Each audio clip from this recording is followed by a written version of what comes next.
Stephen Rinella, thanks for taking the time to chat with us today. Are you staying warm up there in Montana? Oh yeah, it's been very warm fall. I just got back from Nebraska and I came home and it feels like September still. So Yeah, well, it's nice that it's nice up there. I know the Midwest got hit with some weather, and we actually got a little Arctic blast for a day or two down here in Tennessee. yeah, I think when it happens, it's going to happen bad. But no, it's been kind of alarmingly warm around here. I gotcha. Well, Steve is a renowned outdoorsman, founder of MeatEater, a lifelong hunter, conservationalist, author, TV and podcast host, the Julia Child of the campfire, I'm told. Did I miss Thank you. anything? No, that sounds pretty good. Awesome. Awesome. So you've written about 10 books now, everything Hmm. from survival to hunting and cooking, but MeatEater has kind of become this whole movement, really teaching people how to enjoy food along with hunting. What originally inspired that idea, and when did you realize that people wanted to learn how to cook their own wild game instead of just hunting?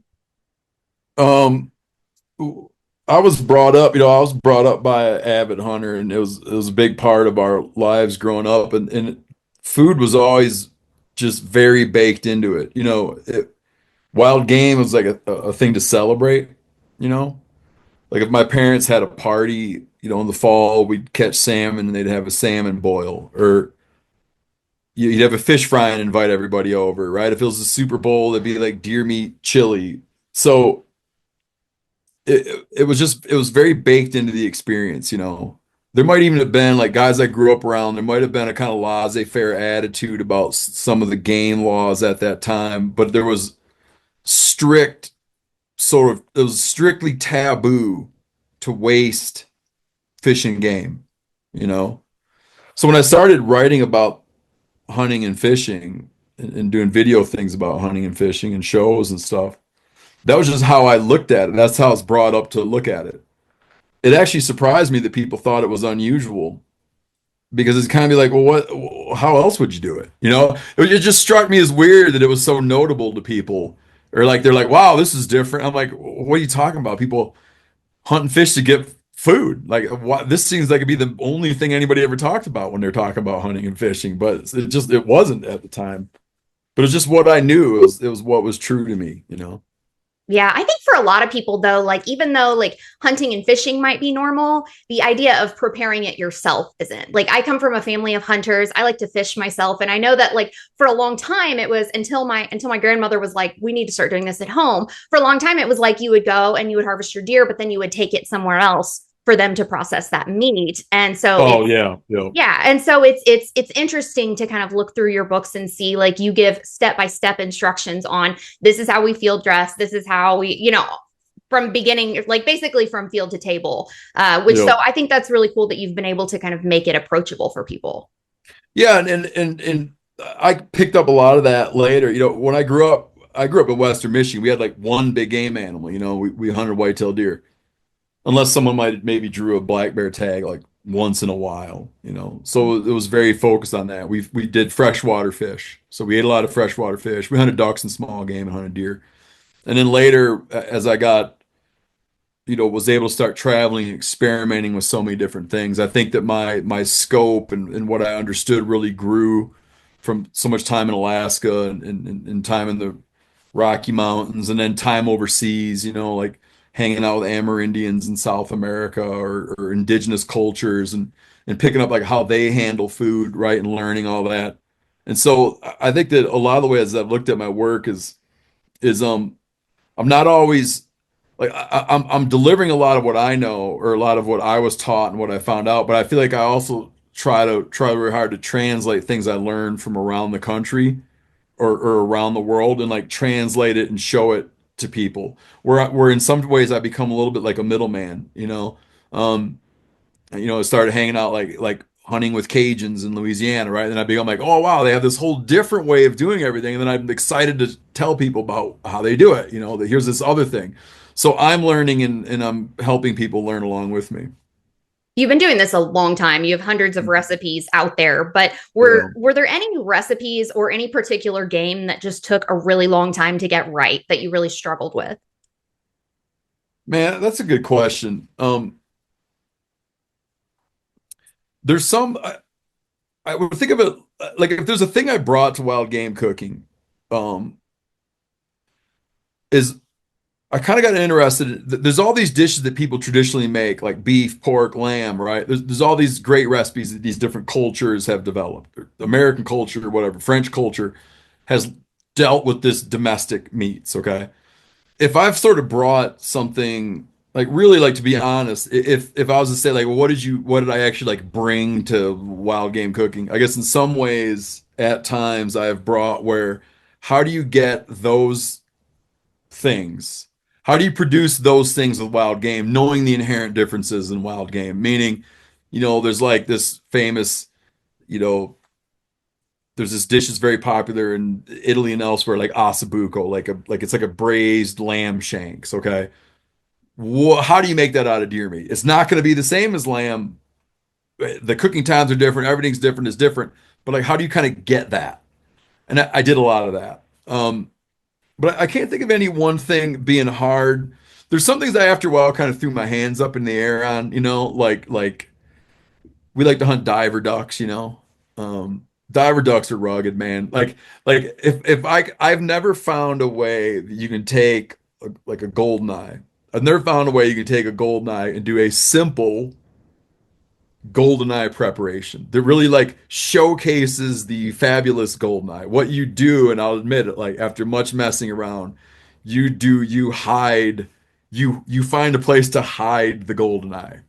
So is that a failure? Is that a success? I don't know. I guess, but some things I kind of had to throw my hands up in the air after a while. Like another thing, like adult street pigeons. Um, I've tried to get there, but I've never gotten there. I've never gotten there.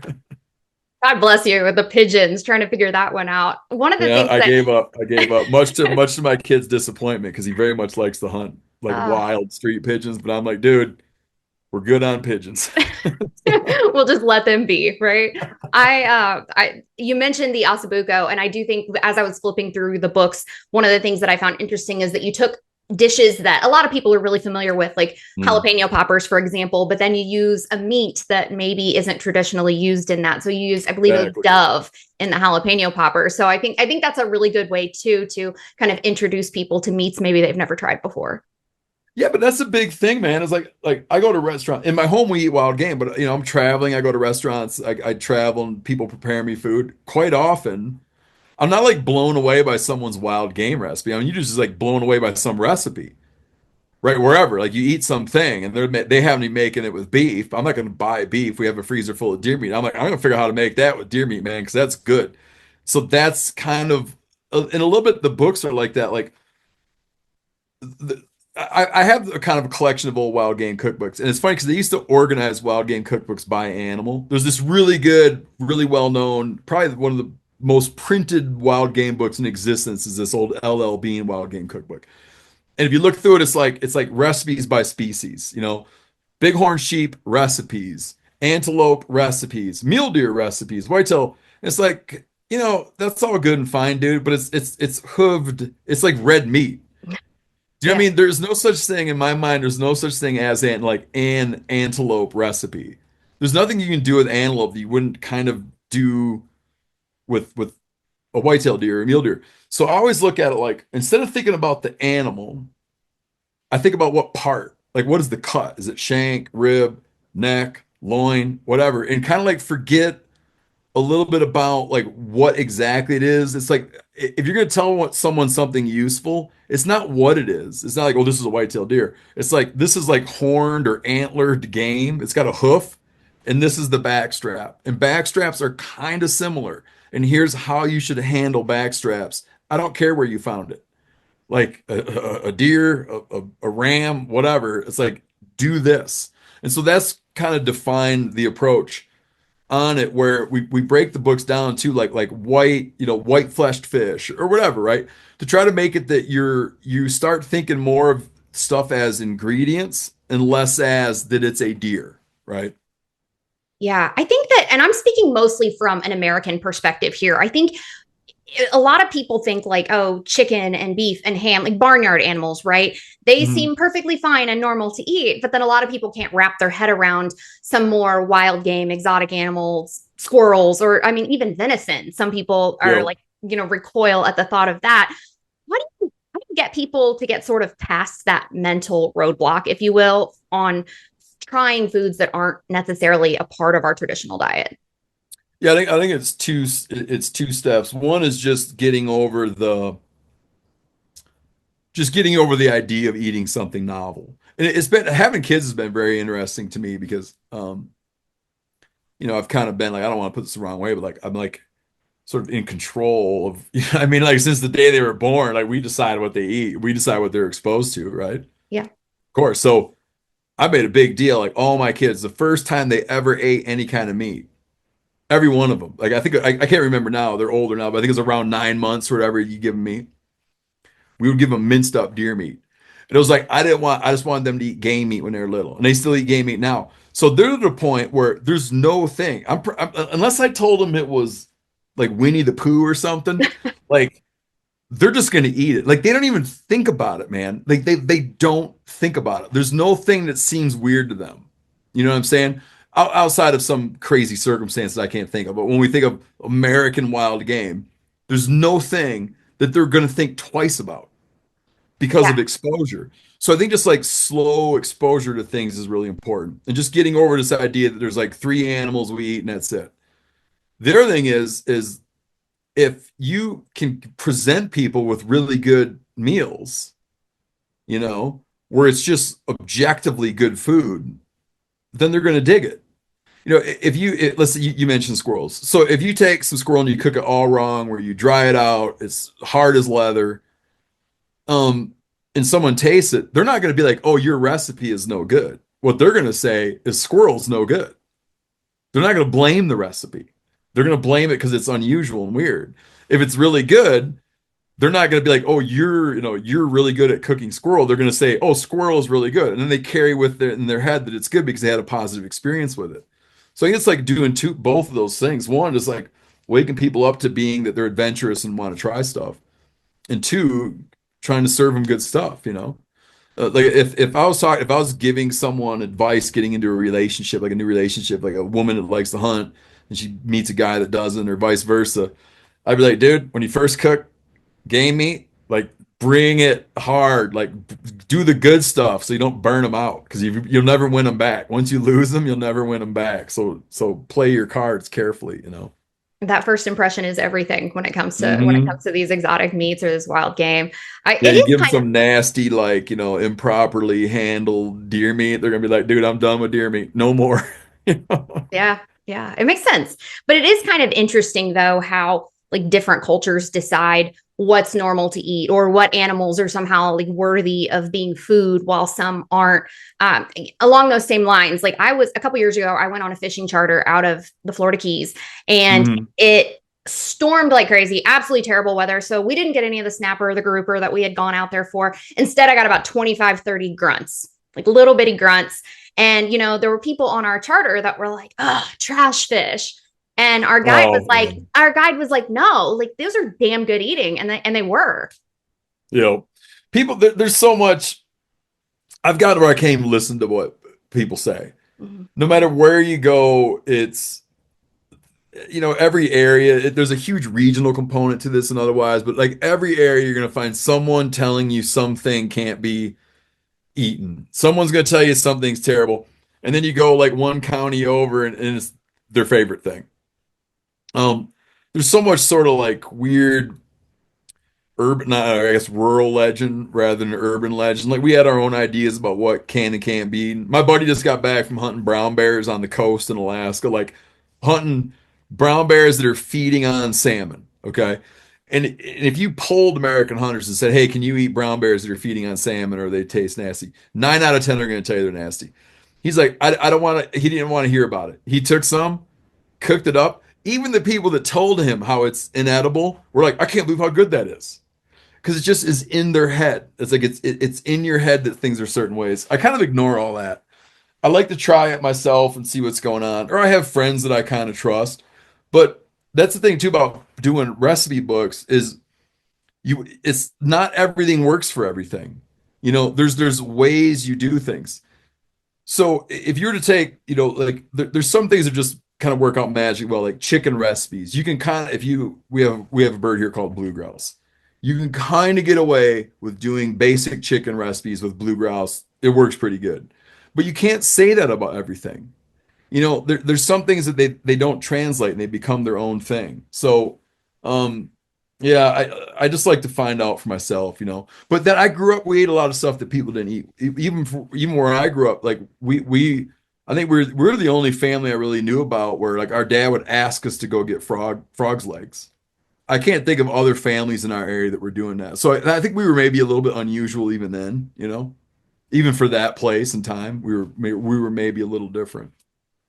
Yeah, I remember being a kid the first time trying frog. And of course, my grandma lied to me and completely and told me it was chicken. But it Yeah. was delicious. And then after that, I wasn't afraid of it. But it goes back to what you were saying about like just kind of opening your kids up to these experiences early. Like, I am so grateful that my parents didn't make me an adult picky eater because adult picky Yeah. eaters are probably my biggest pet peeve. So, Man, um, it's a terrible disservice to do to yeah. somebody. My brother lives in Alaska. His kids got hip to, when they were little kids, they got hip to like chicken McNuggets.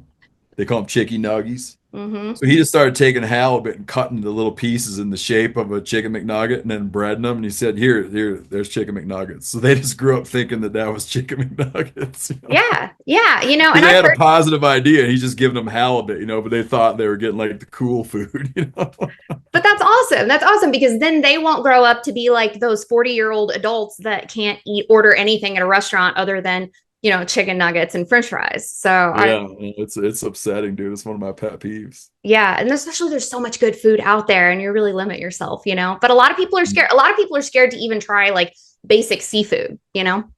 Sure, yeah, and it is scared. Yeah, it's like a fear.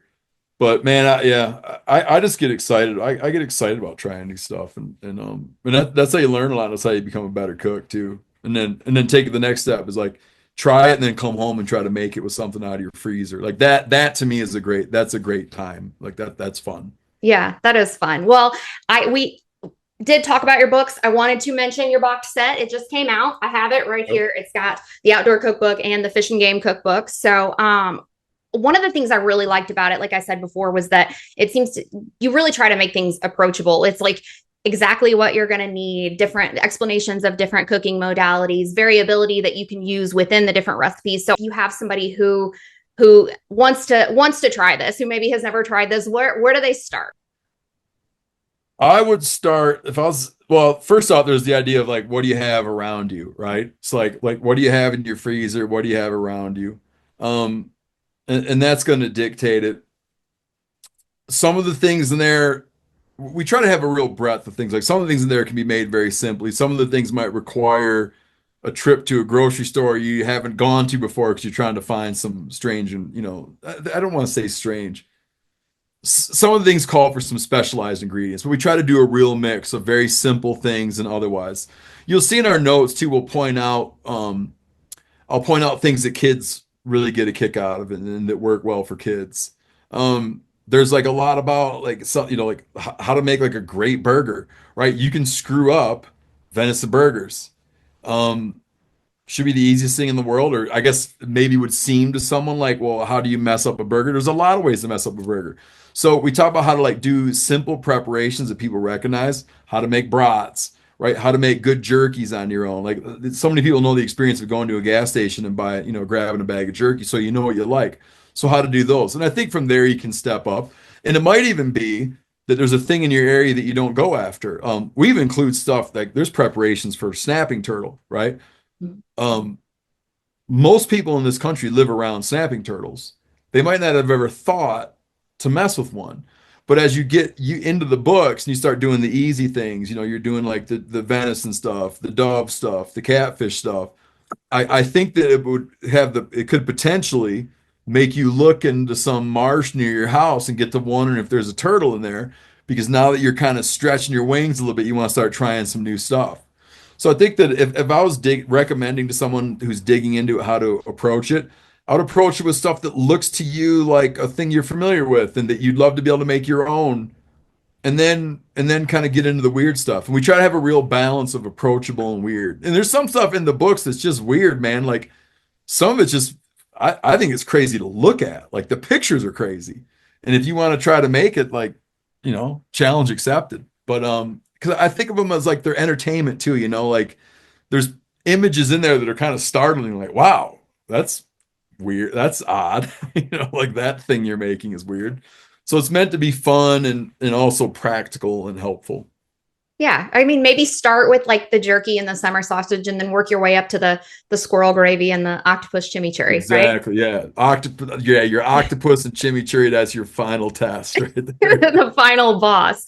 Now, I am going to give you a little plug here because if you are somebody who is just completely intimidated by the idea of backcountry cooking, Steve has teamed up with Peak Refuel a while back, and he has these signature freeze dried meals that you can take with you hiking, camping. All you need is water and a jet boil. Steve, that buffalo barbecue mac and cheese has saved me on so many hikes. Oh, really? Oh, I'm glad you like that one. Yeah. We do them. It's my Yeah. We do them favorite. all with I wrote a book called American Buffalo in Search of a Lost Icon. And so I'm very interested in that animal. And it's one of those rare wildlife species where we have them kind of thanks to producers and thanks to ranchers who have them on the landscape. And so those recipes there we use those are all bison or buffalo recipes. So it's cool to support that industry and to support those producers.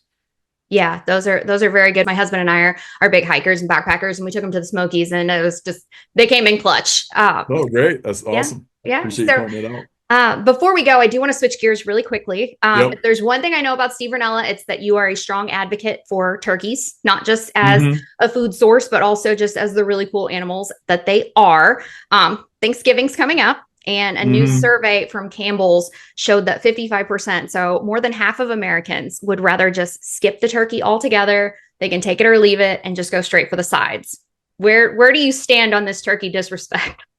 Dude, okay. This is a major issue. This is a major issue in my marriage where my wife, like my kids love the turkey hunt. My wife, she's not a turkey hunter. But weirdly, she thinks it's like sinful to not have turkey on Thanksgiving.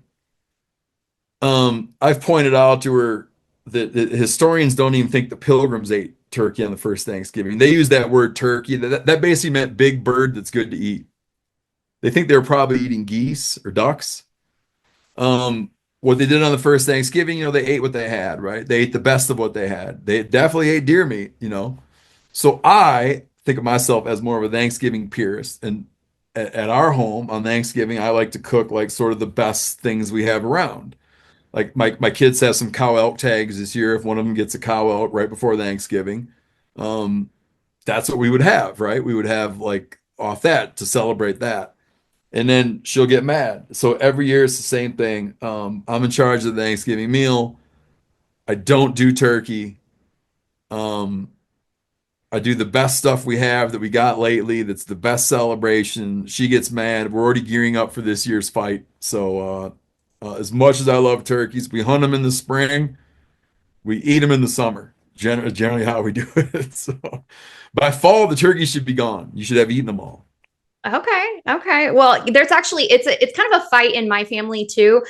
We've got about half of my family that loves the turkey, and then half of them that want ham, and so we have to have both because some Yeah. people just aren't fans of turkey, and it is what it is. Well, this year, for the first time in a long time, we're going over to some friend's house, and my wife has already asked if we have some turkey in the freezer we can bring. So we'll see. We'll see what happens.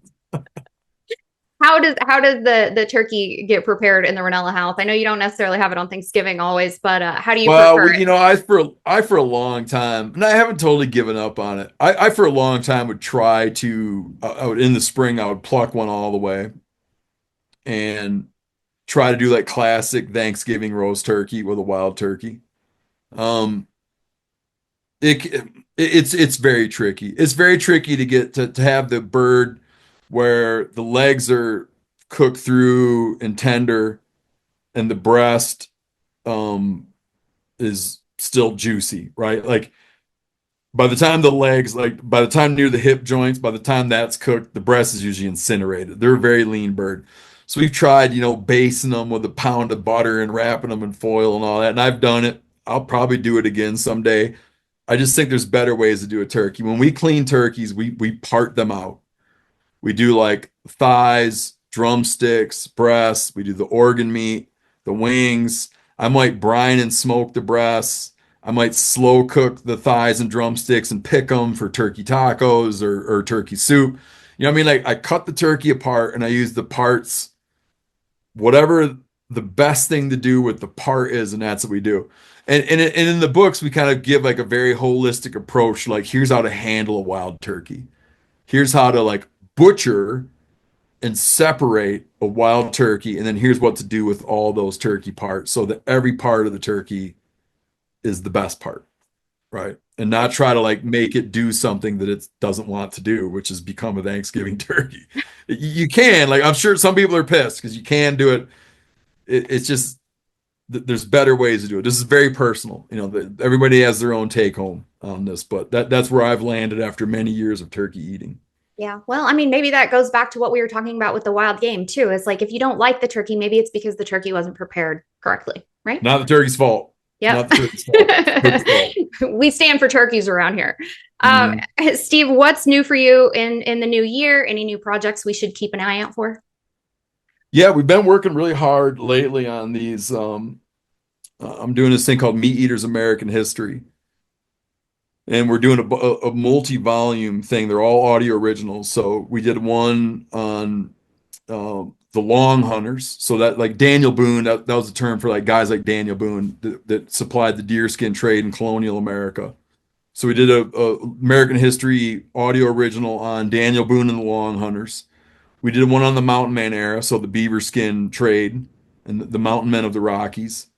Our most recent volume was on the hide hunters, the buffalo hide hunters. That covers from right after the Civil War up until the last herds were shot out in 1883. The next one we're going to cover is the Alaskans. So we're going to cover the Alaskan fur trade during the Roaring Twenties. And we'll keep going through American history with these market hunting, these very like wilderness market hunting eras with these iconic pioneering figures and sort of dive into what was their life like, what was the market they supplied, what were the sort of environmental and global factors that enabled them to do what they did, you know? How did those markets come to be? How did those markets die out? As we see some of these characters from American history that people know the name, like they know the name Daniel Boone, but they're not really clear on what he did for a living, or they know the name Jim Bridger or Jed Smith, but they're not really clear on what they did for a living. These are about like what those guys actually did for a living and what that industry looked like from an industry from a work perspective. What was their life like? Awesome. That sounds fascinating. And we will link to those in the description. Stephen Rinella, everyone, you can watch his show MeatEater on Netflix, listen to the MeatEater podcast. And his new cookbook box set is out just in time for Christmas gifts. So, Steve, thank you so much for your time. I appreciate Thank you very much. you. That was great. I appreciate your time.